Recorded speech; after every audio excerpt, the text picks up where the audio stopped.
안녕하십니까.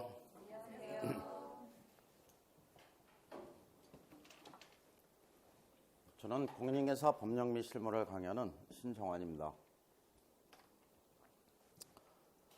만나 뵙게 돼서 반갑고, 올해는 웃으면서 강의를 하라고 해갖고 처음부터 웃으면서 시작하겠습니다.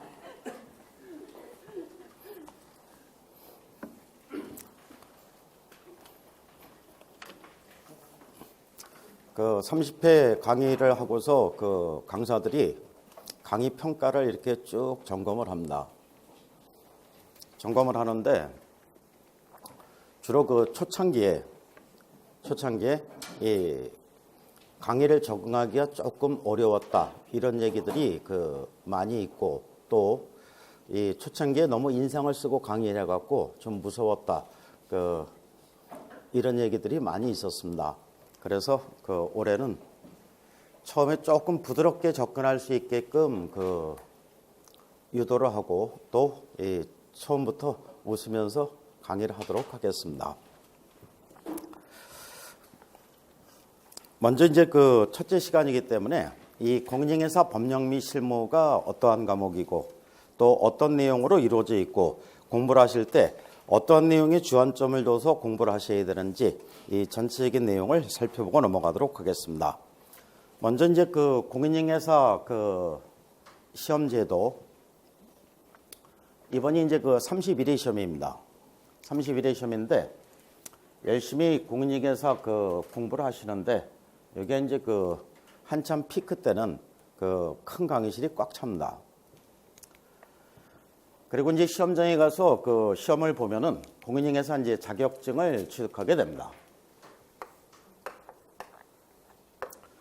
공인중개사 자격증을 취득하게 되는데, 그러면 자격증을 취득하기 위해서는 시험은 누가 실시하고, 또 누가 응시하고, 어떻게 해서 합격자가 결정이 되고, 이런 부분을 이제 나중에 세부적으로 살펴보도록 하겠습니다. 그러면 공인중개사 자격증을 취득하시면은 뭐 할 겁니까? 중개업 하실 거예요? 중개업 하시는 분들도 있고, 그 다음에 취직하는 사람도 있을 수 있겠죠. 아니면은 자격증을 취득해 놓고서 나는 나중을 위해서 자격증을 취득한 거니까 일단은 열심히 놀겠다 해갖고 열심히 노는 사람도 있을 수 있겠죠. 그래서 이제 공인중개사 자격을 취득하면은 중개사무소 개설 등록을 하게 됩니다. 중개사무소 개설 등록하게 되면은 개업공개사 사장님이 되시는 겁니다. 사장님이 되시는 건데, 개업공개사, 중개업을 하는 사장님, 옛날에는 중개업자라고 했습니다. 중개업자라고 했는데, 이 변호사는 개업을 하더라도 그냥 변호사라고 부르죠. 법무사도 개업을 하더라도 그냥 법무사라고 부르죠. 그런데 공인중개사는 개업을 하면은 중개업자가 됐었던 겁니다. 그러니까 업자, 꼭 이게 장사꾼 같죠? 그러니까 다른 자격증에 비해서 격이 좀 떨어진다 해갖고 이 용어를 개업공인중개사 이렇게 바꾼 겁니다. 그래서 이제 지금은 중개업자라는 용어를 사용하지 않고 개업공인중개사 이렇게 됩니다. 개업공개사 말이 좀 어렵죠. 그래서 이제 강의 시간에는 편의상 개공사라고도 부르고, 또 개공이라고도 부릅니다. 또한 이제 공인중개사 자격을 취득해서 전부 다 이제 사장님이 되는 게 아니라 취직을 하는 사람도 있을 수 있겠죠. 중개사무소에 취직을 하면은 소속 공인중개사가 되는 겁니다. 소속 공인중개사, 그러니까 종업원이 되는 거죠. 공인중개사 자격을 취득해서 열심히 놀고 있으면, 논다, 이걸 뭐라고 써야 됩니까? 논다. 그러면 그냥 공인중개사가 되는 겁니다. 그래서 이제 공인중개사 자격을 취득하시면은 요 이제 세 사람 중에 한 사람이 되시는 건데, 1번, 2번, 3번 중에서 몇 번이 제일 마음에 듭니까? 1번? 3번? 아, 노는 게 좋잖아요.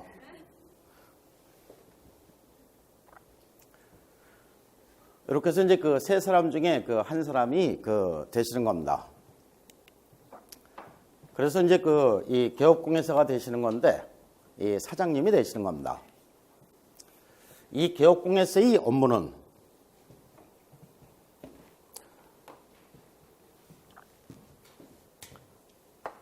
그러니까 공부를 하실 때 세 사람 중에서 항상 개업공예사 여기다가 초점을 맞춰야 되겠죠.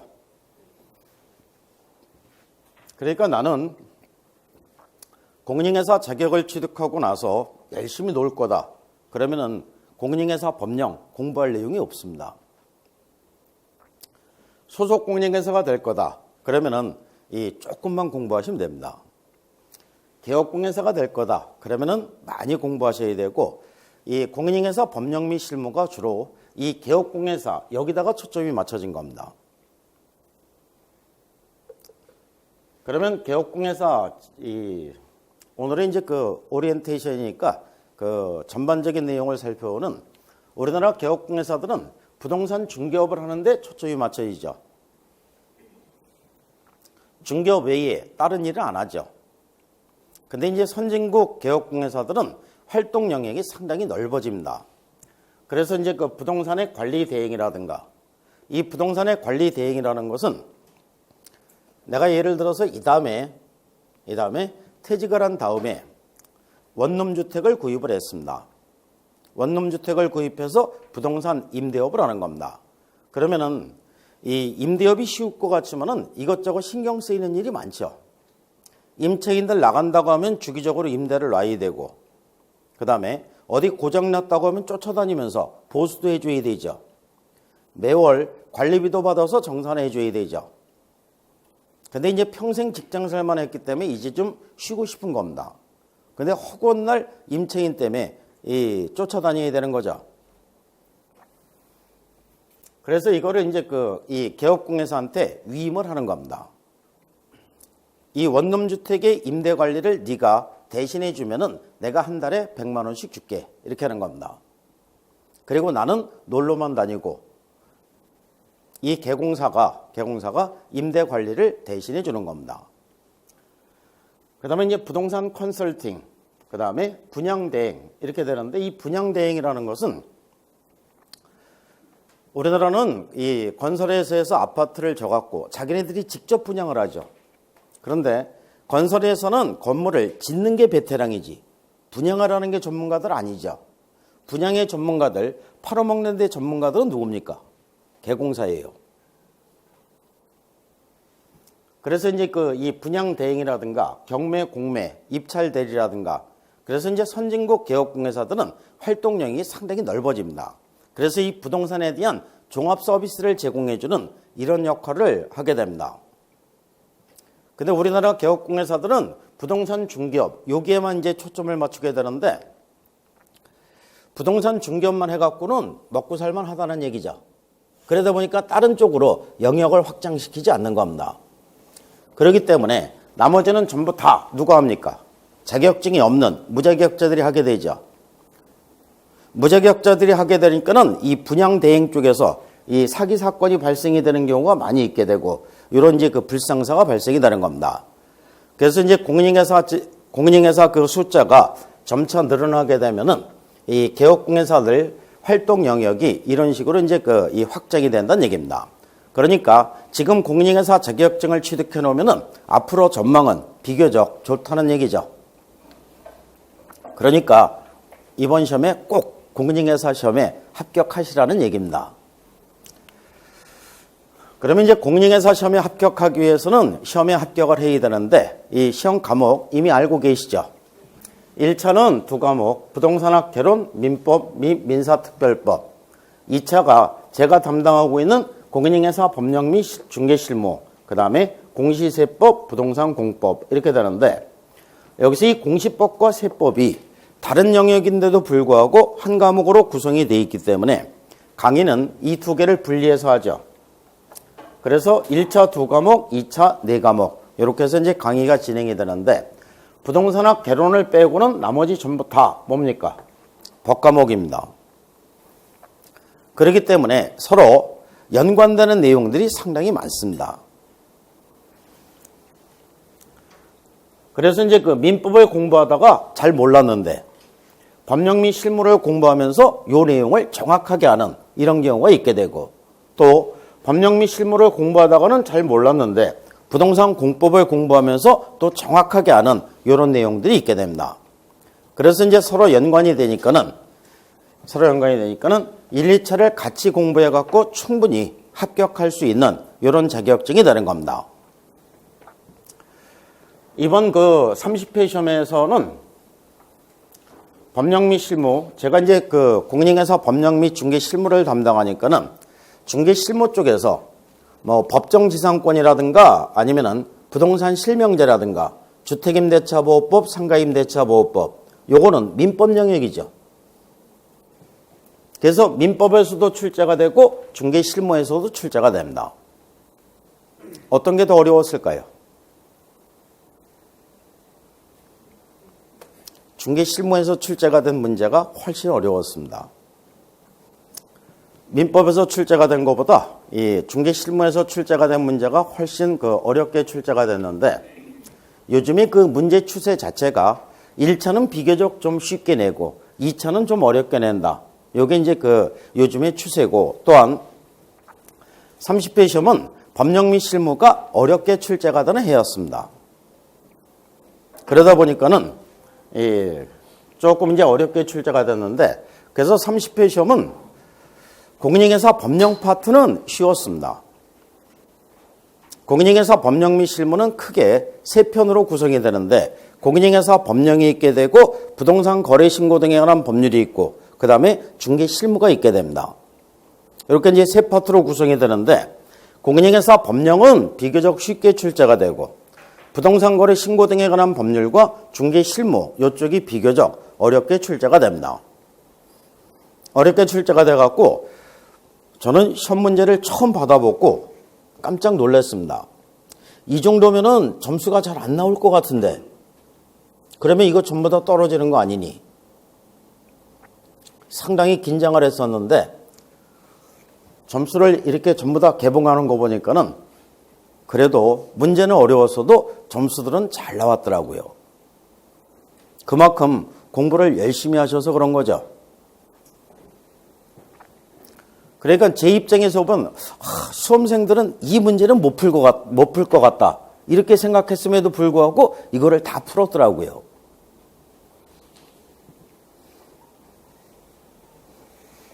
그래서 이제 그 제가 가르쳐준 내용보다 훨씬 공부를 잘하신 거예요. 솔직히 그 30회 시험을 보고 나서 제가 강의 안 한 내용도 3문제나 출제가 됐습니다. 원래 이런 얘기하면 안 되죠. 강의한 내용에서 다 나왔다고 얘기되는 거잖아요. 근데 이제 그 3문제 정도는 이 강의 안 한 내용에서 기본서 책에는 있었어요. 기본서 책에는 있었는데 기본서 책이 있다고 해갖고 이거를 다 강의하는 건 아닙니다. 그래서 이제 그 3문제 정도는 강의 안 한 내용에서 이 문제가 출제가 됐음에도 불구하고 점수는 또 90점 이상 받으신 분들도 상당히 많더라고요. 근데 법령 및 실무는 90점 이상 받는 거는 이거는 바람직한 게 아닙니다. 그 이유는 이제 차차 알게 됩니다. 그래서 1, 2차를 같이 공부해서 충분히 합격할 수 있는 이런 자격증이 되고, 그러면은 공인중개사 그 시험을 공부할 때는 어떻게 공부를 해야 되느냐? 초창기에 좀 무리해서 공부하시는 분들이 간혹 있습니다. 그러니까 초창기에 필요 이상으로 그 열심히 공부하시면은 시험은 한참 남았는데 이미 합격선을 넘었죠. 그러면은 뭐 초창기에 보면은 3시간을 자고 공부했다, 4시간을 자고 공부했다 이런 얘기 하시는 분들이 있습니다. 그러면은 하루에 3, 4시간만 자고서 1년을 공부하면 이 사람은 병납니다. 그러니까 초창기에는 살살 공부를 하는 거예요. 그래서 이제 초창기에 필요 이상으로 페이스를 이게 올리면은 이게 올랐다가 떨어졌다가 올랐다가 떨어졌다가 충분히 공부를 했음에도 불구하고 시험에서 실패하는 이런 불상사가 발생이 되는 겁니다. 그러니까 이제 처음에는 이 딱딱한 의자에 앉아있는 연습부터 하는 거예요. 그러니까 학원 다닐 때 너무 스트레스 받지 말고 놀러 온다고 생각하세요. 제가 재밌게 놀아드릴 테니까. 근데 재밌게 놀아줄 것 같지는 않죠?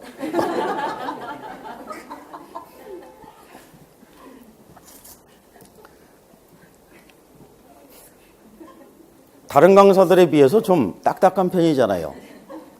근데 그래도 최대한 재밌게 놀아주려고 노력할 테니까 편한 마음으로 오세요.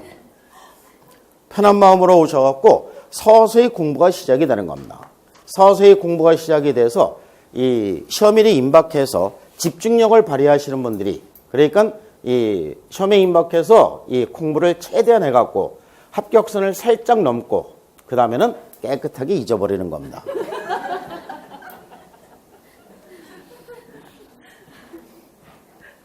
그래서 그 1년 내내 열심히 공부하는 게 아니라 지금은 서서히 발동을 걸기 시작하는 거예요. 그래서 시험에 임박하면 임박할수록 공부하는 양이 늘어나야 되는 거죠. 점점 이렇게 늘어나서 이 시험일에 맞춰서 합격선만 살짝 넘고 그 다음에는 그 다음 날부터는 깨끗하게 잊어버려도 됩니다. 그래서 이제 그 공부를 하실 때는 처음에 무리하지 말고 이렇게 편하게 그 시작하시면 됩니다. 그러면 지금까지 공인중개사 합격자 숫자는 어느 정도 나왔느냐?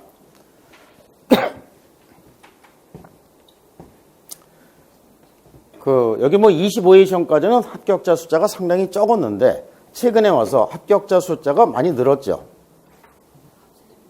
27에 22,000명, 28에는 23,000명, 그 다음에 29에는 16,000명, 30회 시험도 한 15,000명 정도. 원래 27에 28에는 합격자 숫자가 너무 많았던 거예요.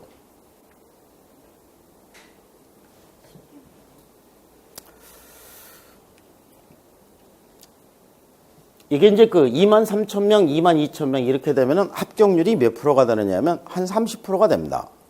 이 합격률을 따질 때는 어떻게 합격률을 따지는 거냐면은 2차 시험 응시 인원을 기준으로 합니다. 원서 접수 인원을 기준으로 한 게 아니라 시험장 간 사람. 시험장에 간 사람, 이 사람들을 기준해서 이 정도가 합격이 되면은 30%가 합격을 한 겁니다. 29회 시험에서는 16,000명이면은 20%가 합격을 한 겁니다. 원래 20% 정도가 합격되는 게 맞는 거예요. 20% 정도가 그 합격이 되면 이제 15,000명 정도, 요 정도가 이제 그 합격이 되는 겁니다. 예전에 그 19회, 21회, 뭐 20회, 21회, 22회, 요 때가 비교적 20%의 합격률이 그 유지가 된 겁니다.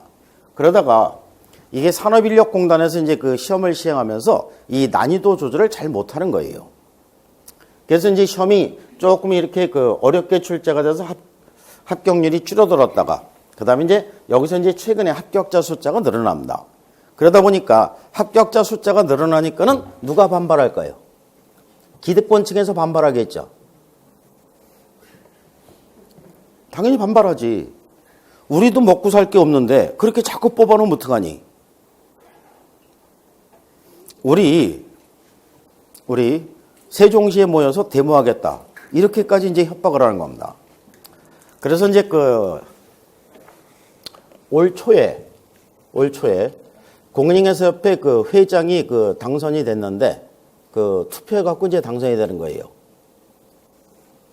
그러니까 개공사들이 사무실에서 전부 다 이 컴퓨터로 다 투표합니다. 그렇게 해갖고 이제 회장을 뽑아요. 회장을 뽑는데 이 회장이 선거 공약으로 내세웠던 게 뭐냐면은 공인중개사 시험 어렵게 내야 된다. 합격자 숫자 줄여야 된다. 뭐 공인중개사 시험에서 영어를 첨가시켜야 된다. 아주 쥐약이죠.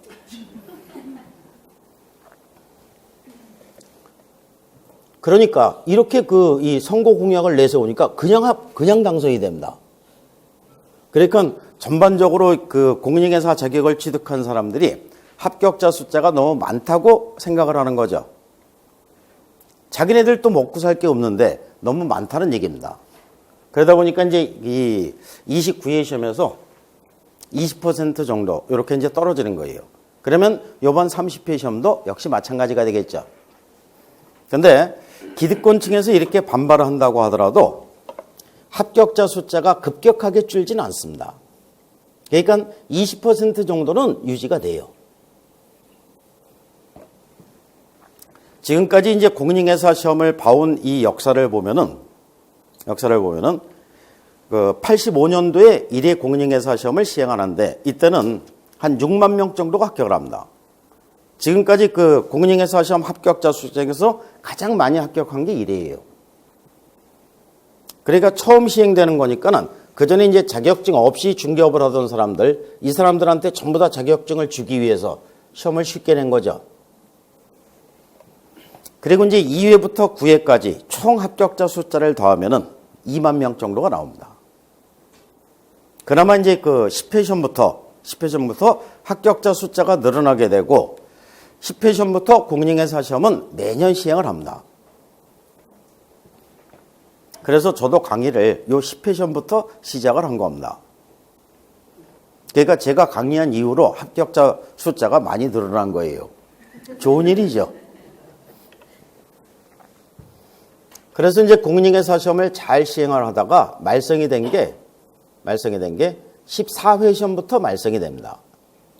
14회 시험에서 그 공인중개사 합격자 숫자가 뭐 3만 명 이상, 한 4만 명 정도가 나옵니다.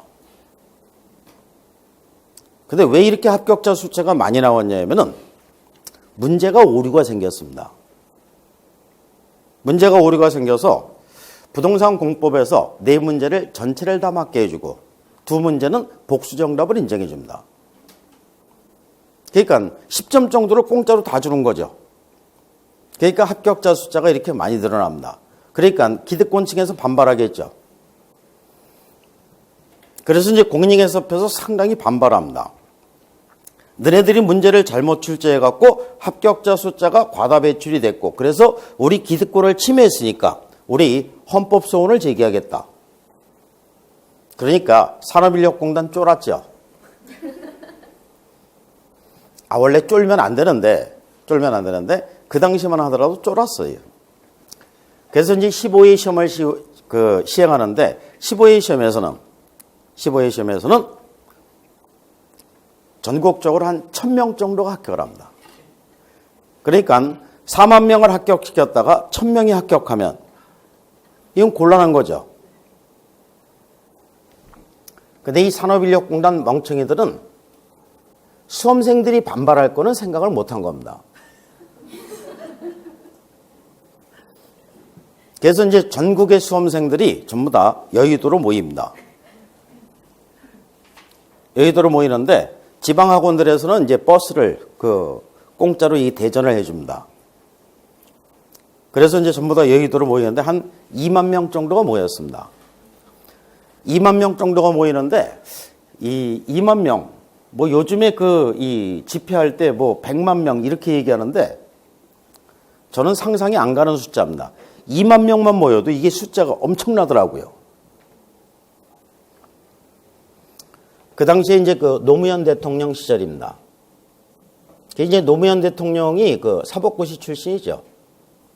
그래서 이제 그 당시에 무슨 얘기까지 있었냐면은 사법고시 합격했으니까 이 민법 문제 40분 동안에 읽어보기만 하십시오.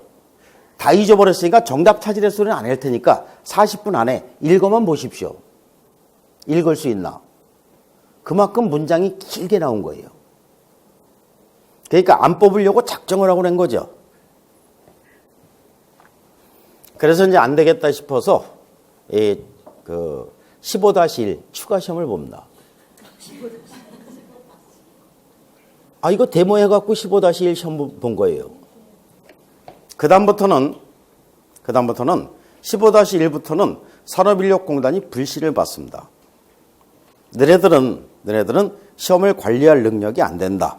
그래서 공인중개사 시험을 토지공사에서 주관합니다. 그래서 지금 시스템은 전부 다 토지공사에서 만들어 놓은 겁니다.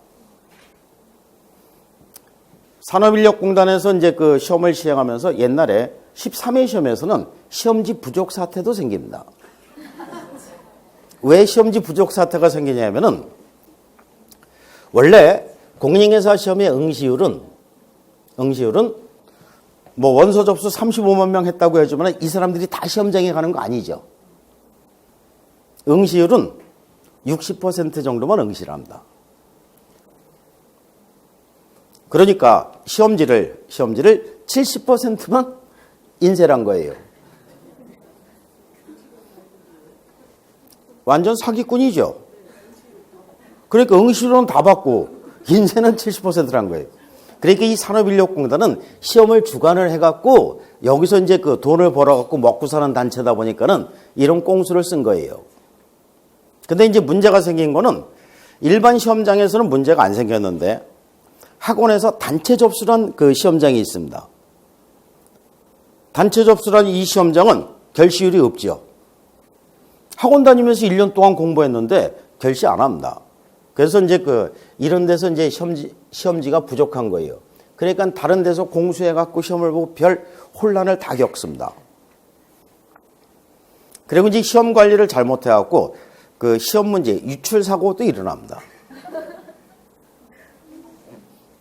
그게 이제 지역이 대전 지역이었었는데 저도 누군지는 잘 몰라요. 근데 대전의 신모 교수래요. 대전의 신모 교수가 이 문제지를 유출해 갖고 수험생들한테 준 거예요. 그러면 이거 본 사람들은 다 합격을 했어야 되죠. 근데 다 떨어졌어요. 정답을 줘야지 문제만 줘 갖고는 안 되는 거죠. 그렇잖아요. 제가 그 당시에 이제 대전에 그 강의를 하고 있었는데 사람들은 이 신모 교수로 가니까 전지 알고 전화를 해보고 싶은데 또 진짜 조면은 난감한 거죠. 그러다 보니까 전화도 못하고 궁금해 했었다고 하더라고요. 저도 누군지는 몰라요. 아무튼 신모 교수라고 그 당시에 나왔습니다. 이렇게 이제 이 시험지 유출 사고, 시험지 부족 사태, 그 다음에 이 14회 시험에서는 오류가 발생이 돼서 필요 이상으로 과다 합격자가 배출이 되고 그러다 보니까는 이 불신을 받은 거예요. 그래서 15-1부터는 토지공사에서 시행을 하는데 토지공사에서 그 시행을 하면서 이 지금 체계를 이제 만들어 놓은 겁니다. 일단 중요한 게 난이도 조절이죠. 그러니까 이게 절대평가지만은 난이도를 조절을 해서 합격자 숫자를 어느 정도 조절하는 겁니다. 이게 이제 산업인력공단은 잘 못했지만 토지공사는 이걸 철저하게 합니다. 어떻게 하느냐 하면은 그 전에 합격한 사람, 전회에 합격한 사람들을 한 10명 정도를 아르바이트생으로 고용을 합니다. 그리고 이 사람들을 한 열흘 동안 합숙을 시켜요. 출제위원들하고 같이.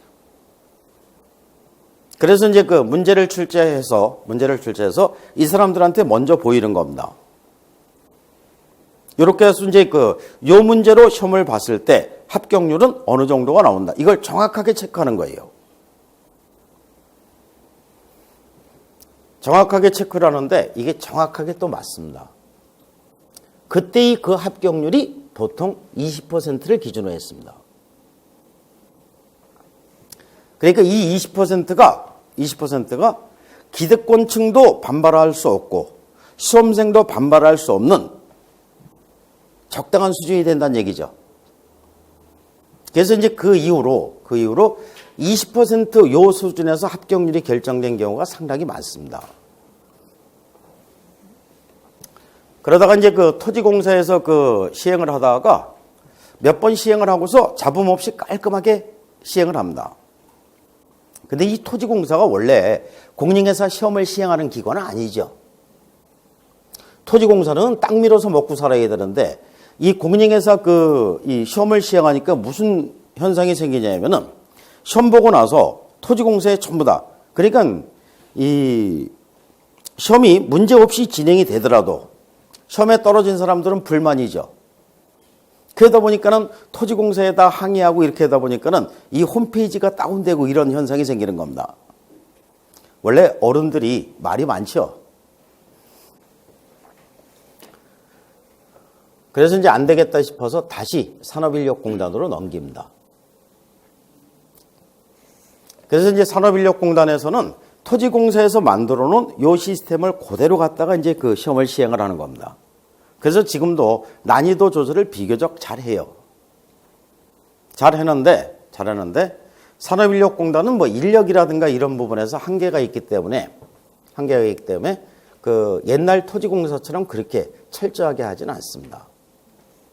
아무튼 이렇게 해갖고 이제 이 27, 28은 합격률이 비교적 너무 높게 나온 거예요. 29회 시험 요 합격률이 맞는 겁니다. 20%. 이렇게 얘기하면은 이거 갖고 또 비판하는 사람도 있죠. 공인중개사 강의하는 주제에 합격률을 높게 나와야지, 그 합격률이 높아야지, 이렇게 얘기를 해야지. 20%가 적당하다고 하면 잘못된 거 아니니? 원래 20%가 기준이 됩니다. 그러니까 30회 시험도 아직까지 발표는 안 됐지만은 한 20% 정도, 이 정도가 합격이 될 걸로 예상을 합니다. 그러면은 이 15,000명 정도, 16,000명 정도 20%가 합격이 되면은 학원에 다니시는 분들은 전부 다 붙어야지 맞는 시험입니다. 가끔가다 제가 농담식으로 무슨 얘기를 하냐면은 우리 학원에서 꼴찌를 하더라도 시험 봐서 꼴찌됐습니다. 그래도 집에서 독학하는 사람보다는 공부 잘하는 거예요. 맞죠?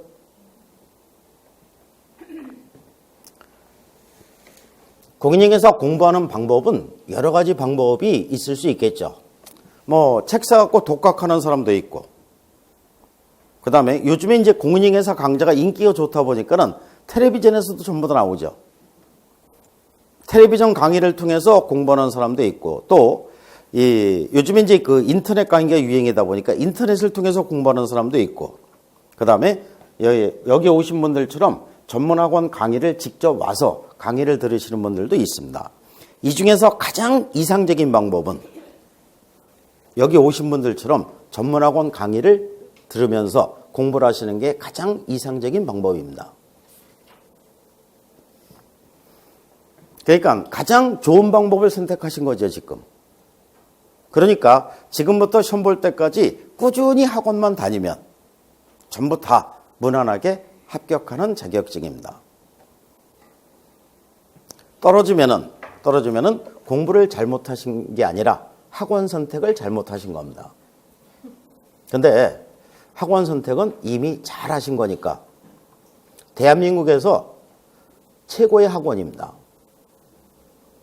그러니까 최고로 좋은 방법을 선택해서 최고의 학원을 선택해서 최고의 강사들한테 강의를 듣는데 떨어지면 잘못된 거죠.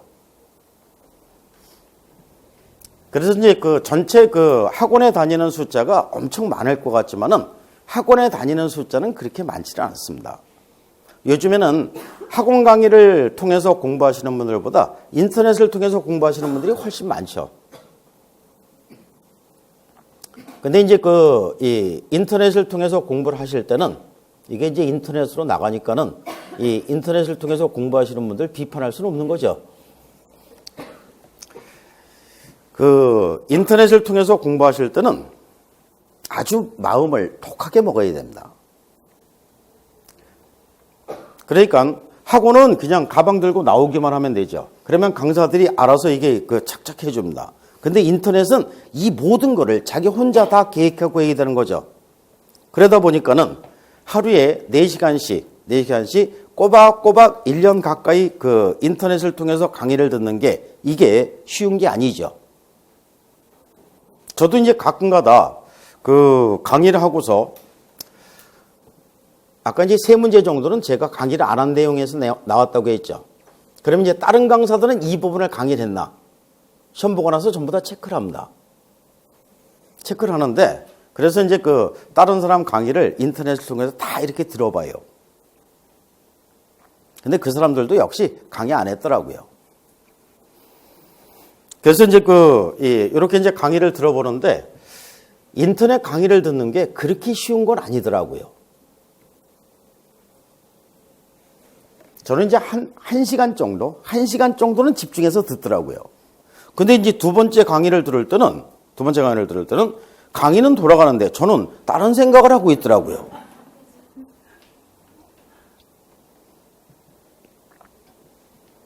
그래서 이제 저만 그런 줄 알았더니 제 아들도 마찬가지더라고요.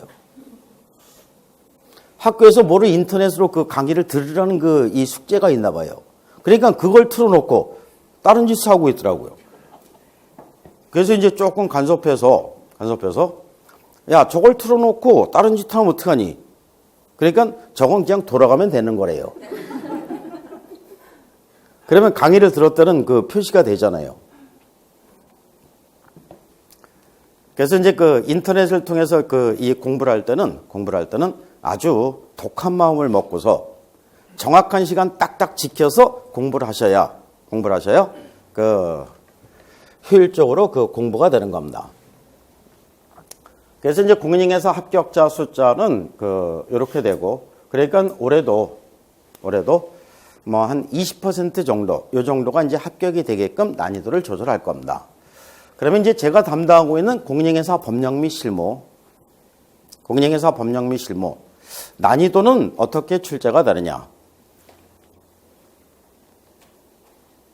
다른 강사들한테 이 얘기 해주니까 이걸 잘 안 믿더라고요. 1차 시험은 2과목이고 2차 시험은 3과목이죠. 그러니까 이 1차 시험 같은 경우에 2과목이니까 이번 30회 시험은 뭐가 어려웠어요? 30회 시험 1차. 부동산학 개론이 어렵고 민법은 쉬웠죠. 31회 시험은 어떻게 될까요? 이게 반대로 돌아갑니다. 민법이 조금 어렵게 출제가 되고 학개론은 평이하게 출제가 되고 2차는 3과목이니까 어떻게 됩니까? 3년에 한 번씩 돌아가겠죠. 그래서 이제 법령 및 실무 지금까지 출제된 난이도를 보면은 21회부터 보면은 21회가 상입니다. 그러니까 상, 중,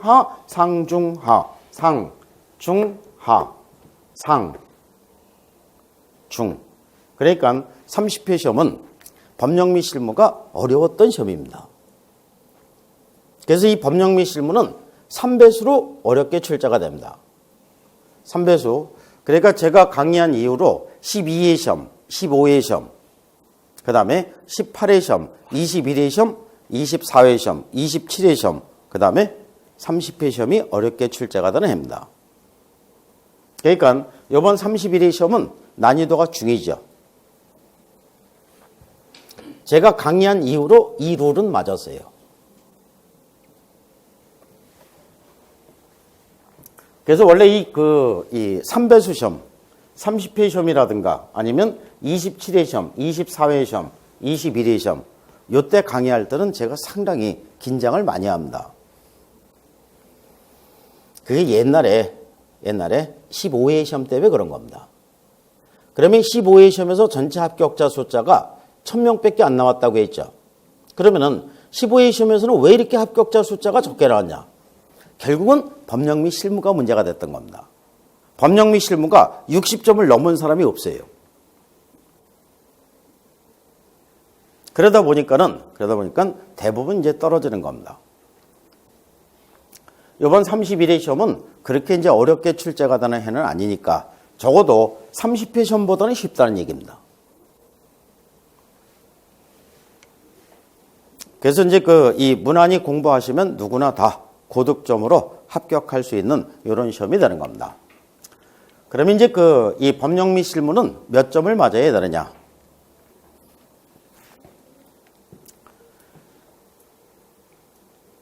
법령 및 실무는 몇 점이 목표입니까? 원래 절대평가니까 매 과목 40점 이상인 자 중에서 평균 60점 이상이면 무조건 합격이죠. 그러면 법령 및 실무 60점 맞으면은 2차 시험 떨어져요.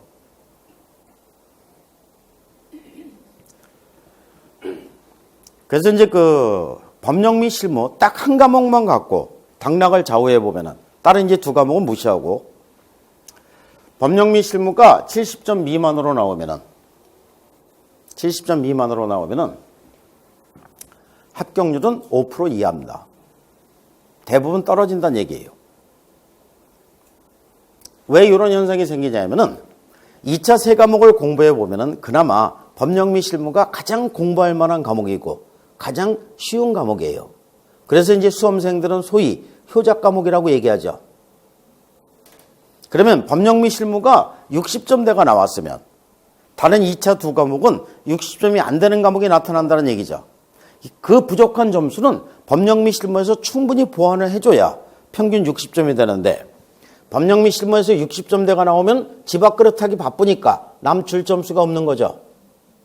그래서 이제 평균이 60점이 안 되는 이런 불상사가 발생이 되는 겁니다. 그러면 법령 및 실무가 70점에서 80점 사이가 나오면 합격률은 비교적 높습니다. 한 60% 정도. 이 정도가 합격을 하는데 나머지 40% 정도는 떨어진다는 얘기죠.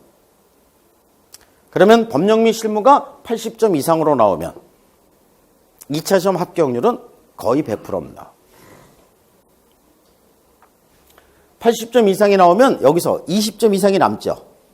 그러니까 나머지 2차 두 과목이 상대적으로 점수가 잘 안 나온다고 하더라도 충분히 보완을 해갖고 평균 60점 이상 된다는 얘기입니다. 그래서 이 법령 및 실무는 최소한 70점대가 나오더라도 70점 후반대가 나와야 돼요. 75점 내지 77.5. 이상적인 점수는 80점 이상. 또 이 법령 및 실무는 꾸준히만 공부하면 누구나 다 80점 이상을 맞을 수 있는 과목입니다. 제가 보장을 할게요. 지금부터 시작해갖고 시험 볼 때까지 한 번도 빠지지 않고 출석만 하면 제가 80점 이상을 보장을 합니다. 뭐 예습 복습 그런 거 할 필요 없어요. 그냥 가방만 들고 덜렁덜렁 나오시면 돼요. 예습 복습이 필요하면 강의 시간에 알아서 다 해줍니다. 대신에 빠지지 않고 나오시기만 하면 됩니다. 그러면 한 번도 빠지지 않고 나왔음에도 불구하고 법령 및 실무가 80점이 안 나와서 2차 시험을 떨어진다. 그분들은 저한테 얘기하세요. 그 다음부터 공부할 때는 제가 수강료 대드리겠습니다. 책도 사드리고 그 다음에 이제 강의 들을 때 뭐가 필요해요? 인터넷 강의 제가 끊어드릴게요. 유약집도 드리고 강의하는 데 필요한 모든 것을 제공해 드리겠습니다. 한 번도 빠지지 않고 나오면 나오기만 하면 법령 및 실무는 누구나 다 80점 이상 나와요. 그러면 나머지 2차 두 과목 점수 관계없이 무조건 합격하는 거예요. 그러면 지금부터 시험 볼 때까지 꾸준히만 나오면 누구나 다 합격한다는 얘기죠. 야, 20% 합격한다면서 누구나 다 합격한다는 건 너무 과한 거 아니니? 그러니까 이 학원에 다니시는 분들을 기준으로 하면은 공부 잘하시는 분들이라고 했죠. 그래서 전부 다 합격합니다. 한번 해보세요. 지금부터 시작해갖고 시험 볼 때까지. 이거는 3월 달에는 이런 얘기 잘 안 해요. 3월 달이나 5월 달에 오시는 분들도 많거든요. 그때 이런 얘기하면 큰일 나겠죠. 저 거덜나잖아요. 근데 이제 지금부터, 그러니까 요거 1월 달까지만 얘기합니다. 그러니까 여기서부터 이렇게 꾸준히 공부하면은 법령 및 실무는 전부 다 80점 이상 나오게 됩니다. 정 안 나오면은 나중에 과외라도 시켜줍니다. 그래도 안 되면 시험 문제 나올 거 찍어도 드립니다. 제가 이번 31회 시험에서 뭐가 시험에 나올까? 이거 찍으라고 하면 한 80% 정도는 찍혀요. 법령 및 실무는 다른 과목과 달리 시험에 나오는 부분이 다 정해져 있습니다. 그러니까 찍어서라도 해주든지 아니면 과외라도 시켜줄 테니까 걱정하지 말고 꾸준히 나오시기만 하면 됩니다. 한번 해보세요.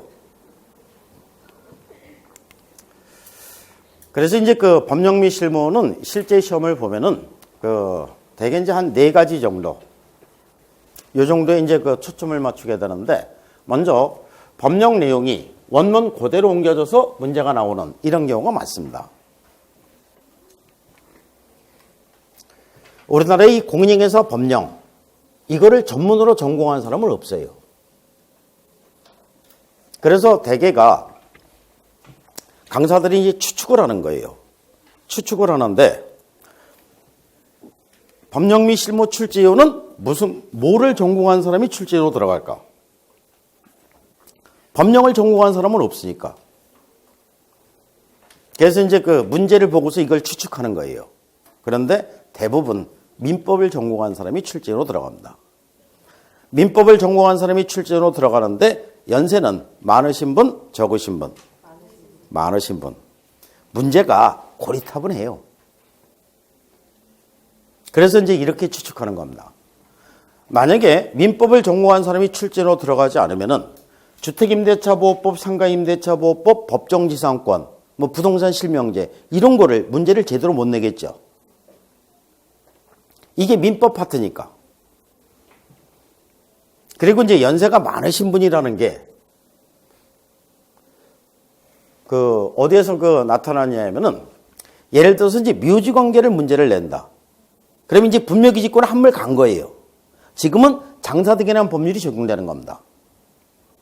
근데 주구장창 분묘기지권을 내요. 아주 이 고리타분한 내용을 계속 내는 겁니다.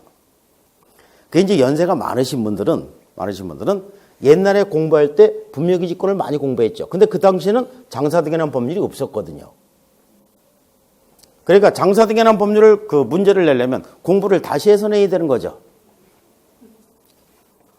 사실 따지고 보면 너나 나나 공부하기 싫은 거는 마찬가지잖아요.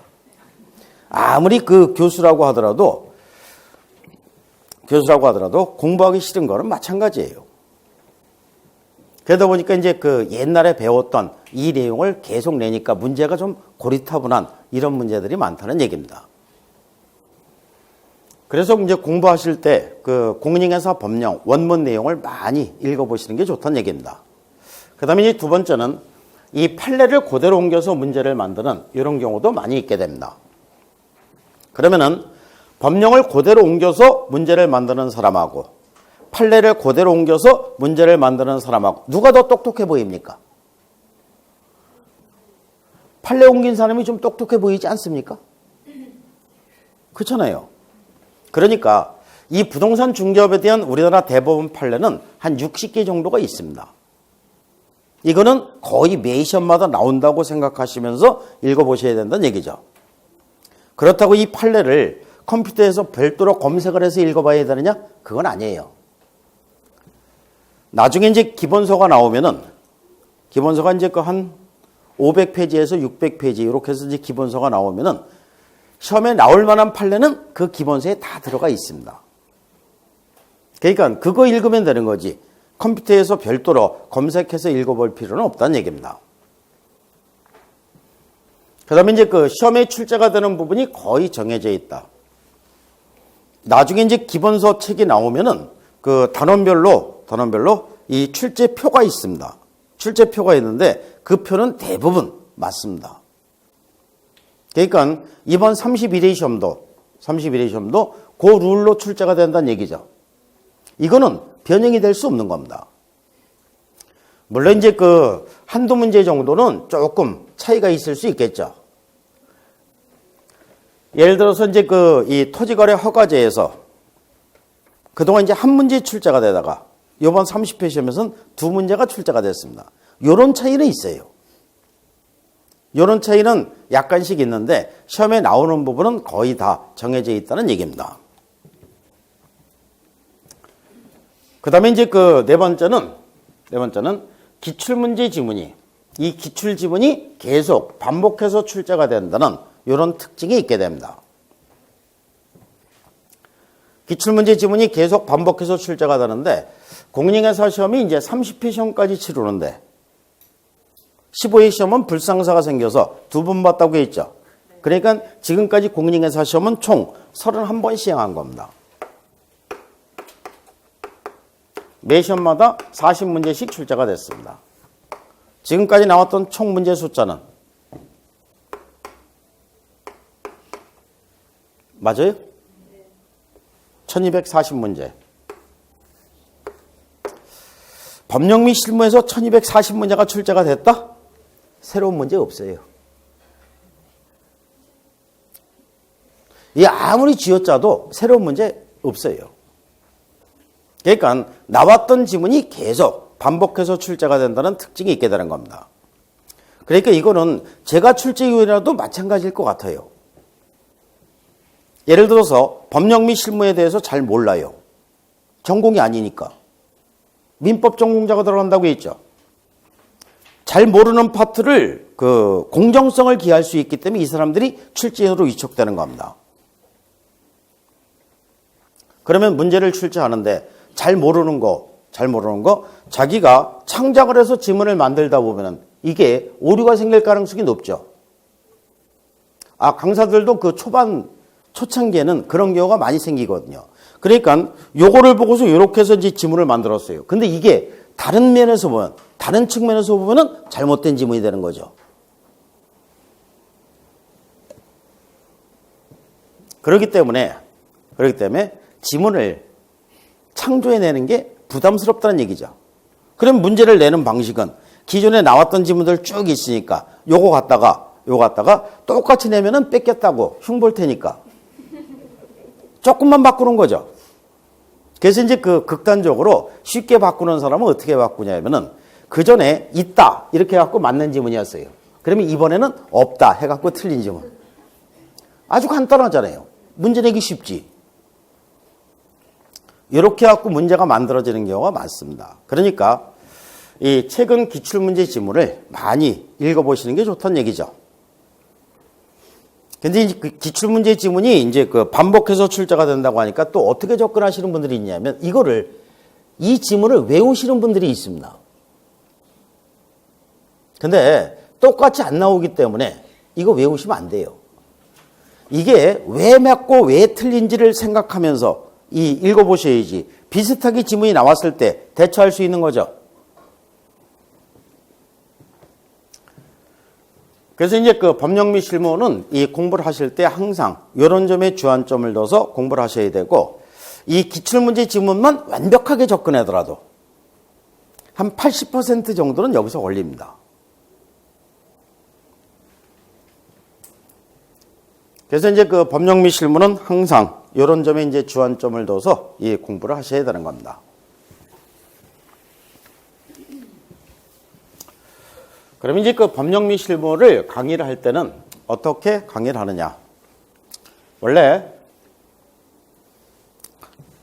초창기에 제 강의를 듣고서 적응하기가 어려웠다 이렇게 평가를 하는 이유는 다 이유가 있고 제가 또 그렇게 강의를 해서 그런 겁니다. 쉽게 이렇게 살살 꼬셔서 가려고 하면은 저도 충분히 할 수는 있습니다. 원래 이제 공인중개사 강좌가 2개월 과정이니까 2개월은 원래 가장 기초적인 요 내용을 강의를 하는 거죠. 그러니까 초보니까 살살 강의를 해줘야 된다는 얘기죠. 그리고 이제 공부를 조금 시켰으면 수준을 높여야 되겠죠? 수준을 조금 높입니다. 또 공부를 시켰으니까 수준을 더 높여야 되겠죠. 그래서 다시 수준을 높여서 이게 합격선에 도달을 시키는 겁니다. 원래 2개월 과정의 강의는 이런 식으로 해서 이제 단계적으로 올라가는 게 원칙입니다. 근데 법령 및 실무는 이렇게 강의를 하지 않기 때문에 처음에 적응하기가 어려운 겁니다. 처음부터 합격할 수준까지 그냥 강의를 하는 거예요. 원래 예전에는 알아듣든 못 알아듣든 별로 신경 안 썼어요. 알아들으면 알아듣는 대로 그냥 알아듣는 거고, 못 알아들으면 그냥 못 알아듣는 대로 한번 들은 거예요. 그리고 이걸 단계를 밟아서 올라갈 때 똑같은 내용을 3번을 반복을 시키는 겁니다. 그러니까 처음 강의를 들을 때는 어렵죠. 두 번째 똑같은 내용을 듣는다고 생각해 보세요. 조금 쉽죠. 세 번째 똑같은 내용을 다시 강의를 듣는다고 생각하면 더 쉽죠. 그러니까 이 법령미 실무는 처음에 어렵게 출발해서 시간이 지나면 지날수록 쉬워지는 거예요. 원래 강의는 이렇게 하는 게 아니라 처음에는 쉽게 출발해서 시간이 지나면 지날수록 어려워지는 게 이게 맞죠. 이렇게 하면 처음부터 잘 알아듣게 되는 겁니다. 근데 이제 법령미 실무는 이런 식으로 하는 게 아니라 처음에 시험에 붙을 수준까지 강의를 하니까 어려울 수밖에 없는 거예요. 그래서 이제 초창기에 강의를 들으실 때는 뭐라고 얘기하시는 분들이 있냐면은 내가 이제 그 밖에서 듣기로는 법령미 실무가 가장 쉬운 과목이라고 들었는데 지금 6과목 강의를 듣는데 법령미 실무가 가장 어렵다. 강의하는데 좀 문제가 있는 거 아니니?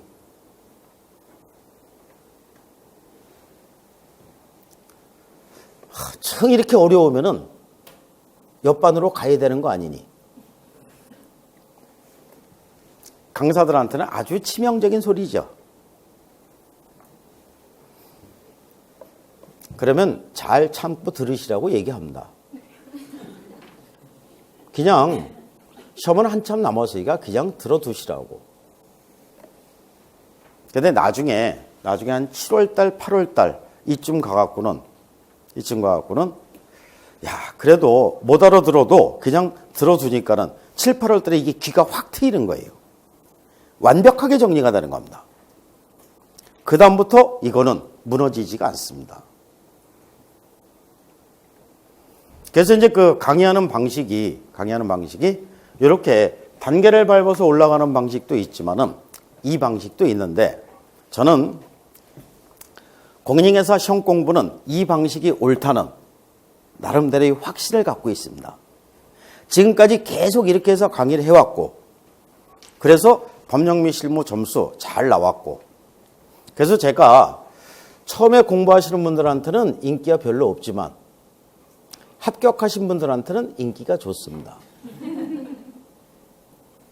그래서 이제 이 초창기에는 인기가 별로 없는데 이게 이제 시간이 지나면 지날수록 인기가 좋아지겠죠. 알아들으니까. 나중에 시험 볼 때쯤 되면은 전 강사들 중에서 가장 인기가 좋아집니다. 실제 시험을 보고 나면 그 인기는 하늘을 찌르는 거죠.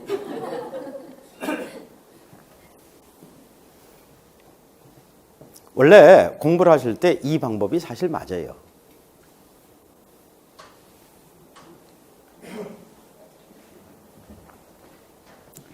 처음에 강의를 들을 때는 앞에서 강의를 아무리 잘해도 잘 못 알아듣는 거는 마찬가지예요. 아주 쉬운 내용을 강의를 하더라도 못 알아듣는 거 역시 마찬가지예요.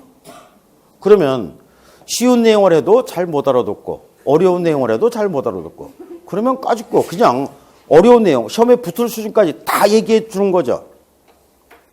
다 얘기해 주고 이거를 반복을 시키는 게 이게 훨씬 더 합격선에 도달하는 지름길이 된다는 얘기입니다.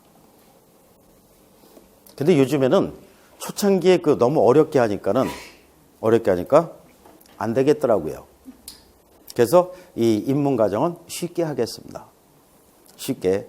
제가 이제 드디어 변하기 시작하는 겁니다. 변하면은 그만둘 때가 돼간다는 얘기죠. 그래서 이제 초창기에만, 그러니까 입문과정만 쉽게 하지. 1월 달부터는 이 선을 그대로 유지합니다. 저는 이 방법이 옳다고 봐요. 이 방법이 옳다고 보고, 이 20년 동안 강의를 하면서 아무 문제 없었고, 또 이 학원계에서 저처럼 이 한 학원에서 그 위치를 그대로 유지하면서 20년 동안 강의한 사람이 없습니다. 그러니까 지금까지 이제 강의를 한 사람들이 반짝 인기가 좋아서 팍 떴다가 인기가 식어서 쭉 떨어지고, 그러면 방문각은 인기가 떨어지면은 그 강사 교체돼요. 그래서 저기 지방으로 내려갑니다. 지금까지 무수히 많은 강사가 이렇게 그 과정을 겪었지만은 그래도 꿋꿋하게 지키고 있는 거예요. 이거는 이 방법이 옳기 때문입니다. 요즘에 이 수험생들이 너무 가벼워요. 그러니까 앞에서 강의할 때 재밌는 얘기나 잔뜩 해주고 이런 거를 원하더라고. 그러니까 이제 물론 이제 필요해요. 필요하긴 한데 이게 필요 이상으로 주객이 바뀌면 곤란하다는 얘기죠. 공부하러 오신 거예요. 그리고 공부해갖고 이번 시험에 붙어야 되잖아요. 학원에 놀러 다니는 거 아닙니다. 이런 싫은 소리 하면 안 되죠. 그래서 법령미 실무는 제가 인기가 좀 떨어진다고 하더라도 이 방법 고수합니다. 다만 입문 과정에서만 조금 쉽게 접근할 수 있도록 하고 1월 달부터는 시험에 붙는 수준까지 그냥 해요. 그러면 이 시험에 붙는 수준까지 이게 강의를 하게 되면은 처음에는 어렵지만 가면 갈수록 쉬워지니까 이게 다른 과목하고 조화도 맞습니다. 법령미 실무에서 아까 80점 이상 맞으시면 된다고 했죠. 근데 법령미 실무는 80점에서 90점 사이만 맞으시면 됩니다. 90점 이상을 목표로 하실 필요도 없고 90점 이상을 맞으실 필요도 없습니다.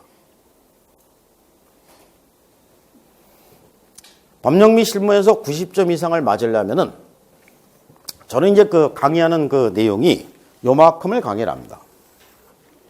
요만큼을 강의하는데 요만큼이 법령미 실무에서 80점에서 90점 사이를 맞을 수 있는 내용이에요. 그런데 법령미 실무를 90점 이상을 목표로 하면은 어떤 현상이 생기냐면은 이 내용 갖고 안 되죠. 아주 많은 내용을 공부를 해야 됩니다. 이 내용을 다 공부해야지 90점 이상이 커버가 되는 거예요. 80점에서 90점 사이는 요만큼만 공부하면 되는데 이 공부한 내용보다 훨씬 많은 내용을 더 공부해야 90점 이상이 보장이 되는 겁니다. 또 이 내용을 다 공부한다고 해서 90점 이상 보장되라는 내용도 없어요. 객관식 절대평가기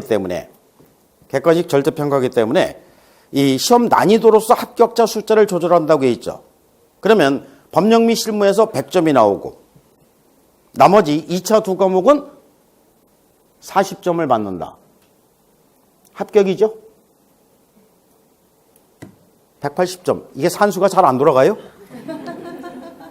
합격이잖아요. 평균 60점.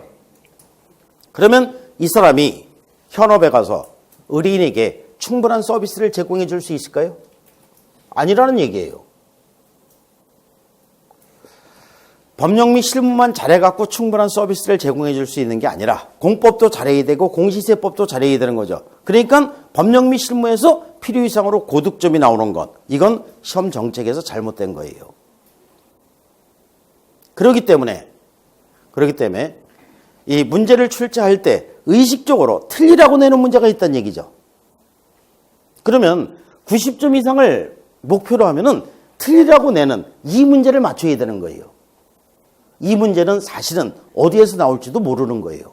이건 강사들도 잘 몰라요. 그러다 보니까는 이 많은 내용을 공부한다고 하더라도 보장되는 게 아니죠. 그래서 법령미 실무는 80점에서 90점 사이. 이 정도면 합격이에요. 요거만 목표로 하고 그 이상을 목표로 하시면 안 되는 겁니다. 그래서 이제 법령 및 실무가 한 80점에서 90점 사이가 나오면은 법령 및 실무에서 점수를 올리는 것보다 공법이나 공시세법 공부해서 점수를 올리는 게 훨씬 더 효율적인 거죠. 맞잖아요. 그래서 이제 그 법령 및 실무는 이 80점에서 90점 사이, 요 사이만 목표로 하고, 요 점수를 맞는 데는 그렇게 어렵지가 않다는 얘기입니다. 요 내용만 계속 반복시키면은 법령 및 실무는 80점에서 90점 사이가 나와요. 90점 이상 맞는 사람들, 뭐 90점 이상 맞았다고 해갖고 그 자랑하시는 분들이 많이 있는데, 그거는 제 생각에는 실력으로 나온 게 아니에요. 재수가 좋아서 나온 겁니다. 원래 이 자기가 이제 그 실력으로 맞춘 거는 뭐 85점 내지 87.5예요. 근데 모르는 걸 찍었는데 이게 재수가 좋아서 맞추는 경우가 있죠. 그래서 이제 90점이 넘어가는 겁니다. 그러니까 90점이 넘는 사람들은 자기가 재수가 좋았다는 얘기를 해야지, 자기가 법령 및 실무를 엄청 잘한다 이렇게 생각하시면 안 되는 겁니다. 그래서 법령 및 실무는 80점에서 90점 사이, 80점 이상을 목표로 하셔야 되고, 또 이제 충분히 쉽게 80점 이상이 나올 수 있는 이런 과목입니다. 강의 계획서는 받으셨죠?